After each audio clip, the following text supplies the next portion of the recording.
Assalamualaikum warahmatullahi wabarakatuh. Apa kabar pemirsa Banjar TV? Semoga selalu dalam keadaan sehat walafiat dan penuh semangat.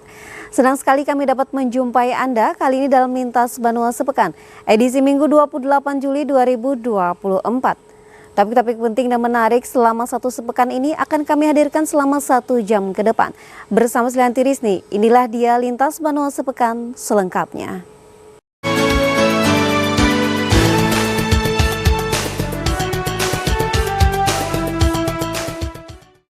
Mengawali Lintas Banua Sepekan hari ini, Badan Narkotika Nasional Provinsi Kalsel memusnahkan barang bukti narkotika jenis sabu seberat 194,02 gram. Dari 5 orang tersangka, pemusnahan dengan cara di blender tersebut berlangsung di kantor BNNP setempat Jalan DI Panjaitan, Banjarmasin.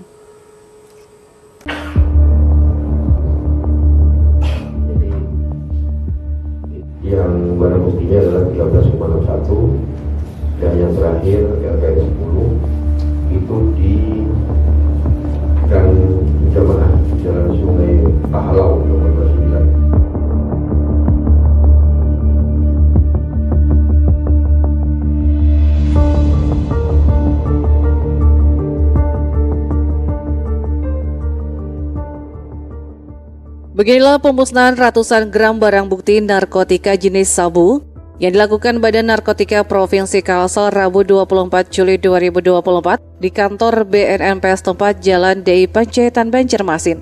Pemusnahan barang bukti seberat 194 gram sabu dengan cara di blender tersebut dipimpin oleh Kabid Pemberantasan dan Intelijen BNNP Kalsel Kombes Pol Totok Lisdiarto dan disaksikan 5 orang tersangka.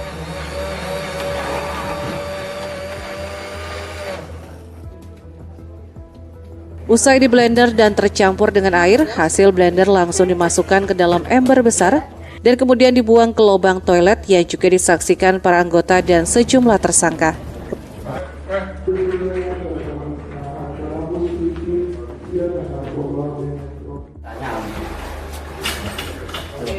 Kepada awak media, Kombes Pol Totok Lisdiarto mengatakan barang bukti yang dimusnahkan ini merupakan hasil tangkapan selama 3 bulan terakhir.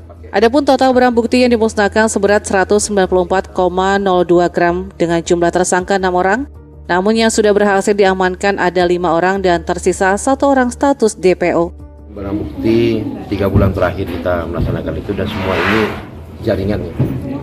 Dan jaringan yang berafiliasi semua di wilayah Kalimantan khususnya. Kalau tersangka ini perannya apa? Mulai dari kurir sampai pengendali.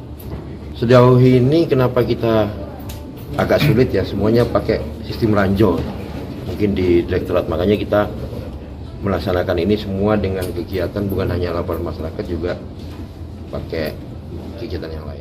Lebih jauh pihaknya mengatakan pemusnahan barang bukti narkotika ini merupakan upaya keras pemerintah dan juga aparat kepolisian dalam memberantas peredaran narkotika di wilayah Kalsel khususnya. Muhail, Banjar TV.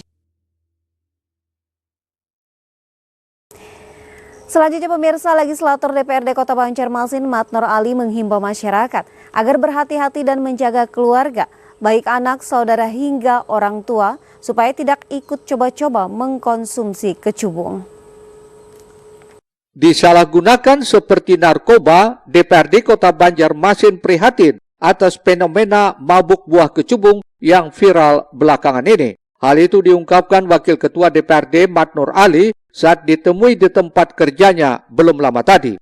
Menurutnya buah kecubung sebenarnya bisa digunakan untuk pengobatan, tapi mungkin karena narkoba seperti Zenit dan lainnya yang sekarang tidak ada, mereka para pengguna beralih ke tumbuhan kecubung. Ia pun mengimbau masyarakat agar berhati-hati dan menjaga keluarga, baik itu anak, saudara hingga orang tua, supaya tidak ikut coba-coba.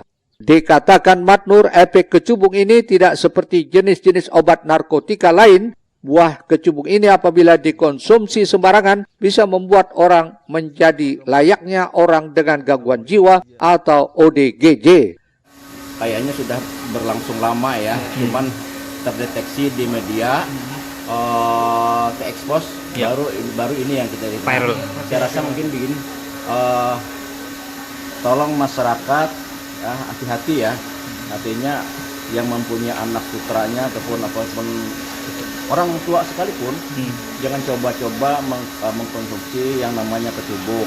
Sebenarnya salah menggunakan. Kecubung itu sebenarnya digunakan untuk orang operasi ya. Cuma salah menggunakan karena mungkin barangkali dengan adanya narkoba jenet sekarang tidak ada, beralih ke situ ya, seperti itu ya. Jadi dimanfaatkan ya. Jadi warga Kota Banjarmasin mudah-mudahan kita lebih waspada lah.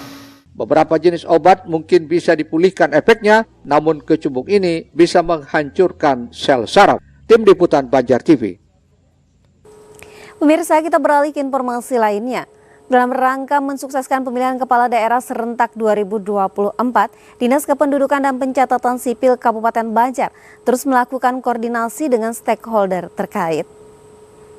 Kepala Dinas Kependudukan dan Pencatatan Sipil Kabupaten Banjar, Azwar, menyatakan siap mensukseskan pemilihan kepala daerah November 2024 sesuai dengan tugas dan fungsinya.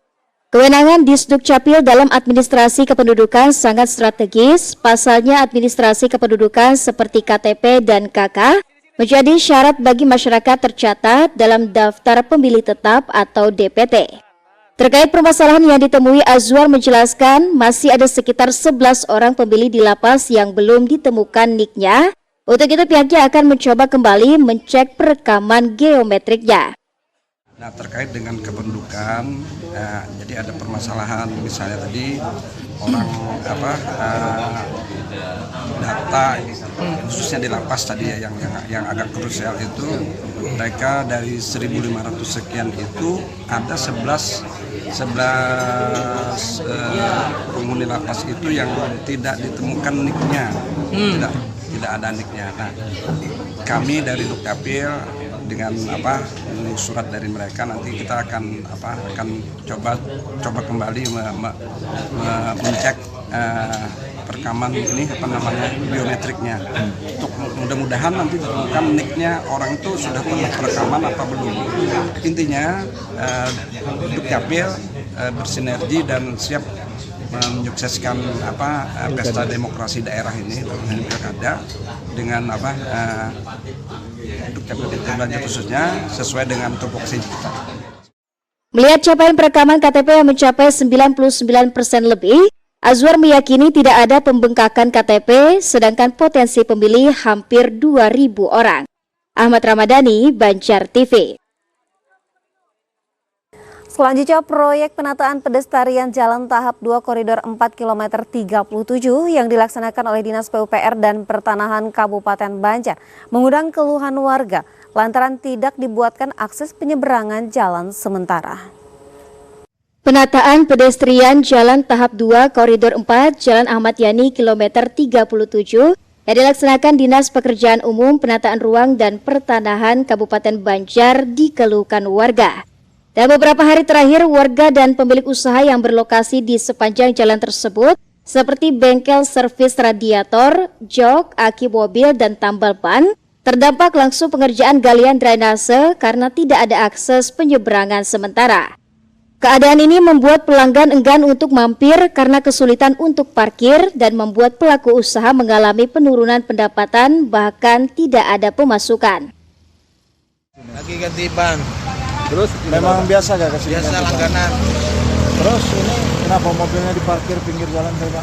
Takut masuknya, kalau nyangkut. Sudah tadi? Belum dicoba. Karena kawan dihitung karena ada pendapatannya selama berapa hari ini kan? Iyalah. Jadi ada pendapatan. Turun kah berapa? Adanya turun benar kada ada pendapatan itu kesan makan aja yang berapa hari ini mulai hari Minggu mulai hari Minggu yang ganti rugi kan sama yang nggak mau mengikuti cuma perbaikan pemerintah aja supaya itu cuma diperbaiki yang itu. Aduh, udah ya hancur lebur dah bisnisnya. Nggak bisa gerak lalu. Apanya nggak bisa gerak Mas? Ya mudah-mudahan ya cepatnya jadi gitu lah. Ini jembatannya. Jembatannya ini cuma memadai lah Mang. Hah? Untuk memadai lah, untuk masuk-masuk untuk. Ya jembatannya ya sementara ya kayak gini. Terus kayak apa usaha pian? Hah? Usahanya di sini, usaha di sini kalau malam aku tembel ban kan. Oh, usahanya kayak apa? Hah? Usaha tambal ban pian rame lah. Udah berapa hari libur nih? 5 hari libur dah. 5 hari libur. Iya. Gimana pendapatannya? Aduh, pendapatnya nggak ada, mana anak sekolah pulang nih. Harapannya apa, Mas? Hah? Harapannya apa kepada pemerintah? Ya mudah-mudahan aja cepatnya selesai. Proyek penataan pedestrian Jalan Tahap 2 Koridor 4 mempunyai nilai kontrak sebesar 8 miliar rupiah dengan total panjang 875 meter. Pekerjaan penataan pedestrian sekaligus drainase ini menggunakan metode pemasangan box culvert dikerjakan selama 180 hari kalender. Ahmad Ramadhani, Banjar TV. Pemirsa, Pantarli diminta untuk segera menyelesaikan laporan hasil coklit kepada Panitia Pemungutan Suara atau PPS untuk diteruskan ke Komisi Pemilihan Umum KPU melalui Panitia Pemilihan Kecamatan atau PPK. Proses pencocokan dan penelitian atau coklit yang dilakukan oleh petugas pemutakhiran data pemilih atau Pantarli akan berakhir 24 Juli ini. Karenanya kepada Pantarli diminta untuk segera menyelesaikan laporan hasil coklit tersebut kepada Panitia Pemungutan Suara atau PPS untuk diteruskan ke Komisi Pemilihan Umum atau KPU melalui Panitia Pemilihan Kecamatan atau PPK. Penjelasan tersebut seperti diungkapkan Ketua KPU Kota Banjarmasin Hajah Rusnaila belum lama tadi saat dijumpai di ruang kerjanya. Juli ya, tanggal 25 itu semuanya diserahkan laporannya ke PPS. Nah kemudian ini saya ceritakan sedikit dalam tahapan pelaksanaan coklit dari tanggal 24 sampai 24 Juni sampai 24 Juli ini, mereka setiap minggu atau dalam bahasa itu setiap 7 hari mereka harus plenokan. Mereka harus cek lagi bersama-sama dengan PPS ya, apakah data itu sudah sesuai. Jika data belum sesuai maka harus dilakukan coklit ulang. 25 harus menyerahkan laporannya, rekapnya kepada PPS. Nanti PPS juga kembali ngecek lagi supaya data itu valid. Baru nanti setelah itu disampaikan ke KPU yang melalui PPK masing-masing. Sebelumnya Pantarli melalui PPS harus melakukan pleno setiap 7 hari sekali atas hasil coklit yang dilaporkan petugas Pantarli. Itu semua untuk memastikan warga yang memiliki hak pilih betul-betul telah terdaftar. Murtasyah, Banjar TV. Sesaat lagi kita simak bersama pemirsa. YLKI Kalsel meminta BPOM lebih awas terhadap produk yang mengandung zat berbahaya. Tetaplah bersama kami.